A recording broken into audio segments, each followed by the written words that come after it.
Hello everyone, so তোমরা সবাই কেমন আছো? আমি তো ভালো আছি। তার জন্য একটা ব্লগ নিয়ে আজকে আমি হাজির হয়ে গেছি।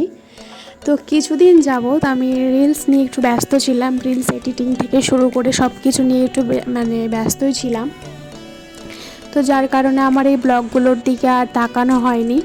তো তাই আজকে একটা ভাবলাম যে না, একটা ব্লগ দিতে হবে, তো দিলাম সেটা। তো দেখো, তার আগে জিজ্ঞেস করে নিই যে গরমে সবার কেমন কাটছে। মানে সবারই অবস্থা তো নাজেহাল, তারপরেও জিজ্ঞেস করছি কেমন কাটছে। যে গরম পড়েছে বাবরে, তার উপরে যদি থাকে গরমের মধ্যে যদি কোনো একটা ওয়েডিং ইনভিটেশন পাওয়া যায় তাহলে তো কঠিন অবস্থা হয়ে দাঁড়ায়। তো সেই কঠিন অবস্থার মুখোমুখি আমি এখন পড়তে চলেছি।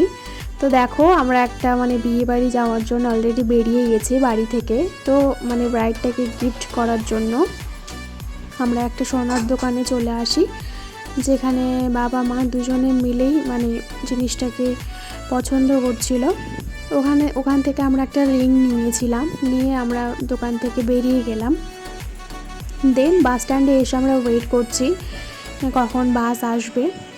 তো মোটামুটি আধ ঘন্টা ওয়েট করার পর আমরা বাসটাকে পাই। আর সঙ্গে সঙ্গে কিন্তু সিট পাইনি। দেখো, আমি দাঁড়িয়েই করছি ভিডিওটা, আর বাসে প্রচণ্ড ভিড় ছিল, যার কারণে সিট পাওয়া একটু কঠিনই হয়ে দাঁড়িয়েছিল। তো সেখানেও মোটামুটি তোমার আধ ঘন্টা 40 মিনিট হবে মোটামুটি, তারপরে আমি সিটটাকে পাই। অনেক কষ্টে সিটটাকে পেয়েছি। দেন আবার চলতে থাকলো। তো তারপরে দেখো যে ওই সিটটাকে চেঞ্জ করে আমি আবার এই সিটে চলে এসেছিলাম একটা কারণের জন্য, যেটা 5 মিনিটের ভিডিওতে বলা সম্ভব না। তো দেখো, আমি সেখানে নেমে গেলাম।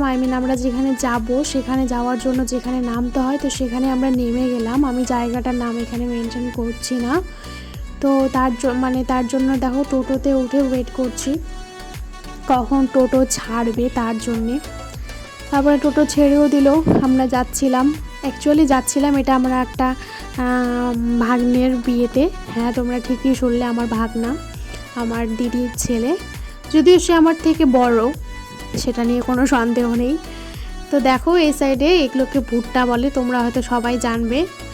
আর অনেকে ভুট্টা বলে, অনেকে মাকাই বলে। তো এই সাইডটাতে খুব বেশি এই ভুট্টার চাষ করা হয়, খুব বেশি। চারিদিকে যেখানেই তাকাবে সেখানে শুধু ভুট্টাই পাবে। তোমরা গেস করো এটা কোন জায়গা। দেন দেখো, কথা বলতে বলতে আমরা একটা বিয়ে বাড়িতে অলরেডি পৌঁছে গেছি। তো আমি তোমাদেরকে ভিউটা দেখাচ্ছিলাম। তো দেখো, সুন্দর করে ডেকোরেট করা ছিল জিনিসটা। তো যাচ্ছি আমরা ভেতরে বাড়ির দিকে। তো দেখো, এখানে বাচ্চারা খেলা করছিল, আমি বাবা আগে আগে ছিলাম, মা পেছনে পেছনে ছিল। দেখো, সুন্দর আছে কিন্তু ডেকোরেটটা। তারপর সবার সাথেই দেখা হয়ে গেল, যেগুলো ক্লিপ আমার নেওয়া হয়নি।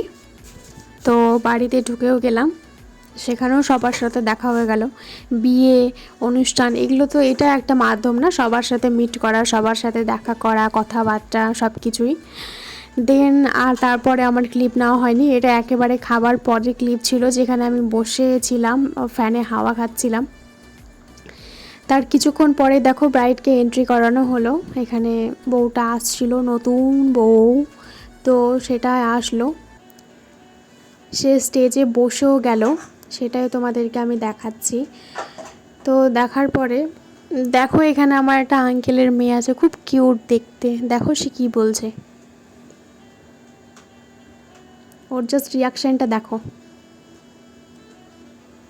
দেখলে? পাকা বুড়ি একটা।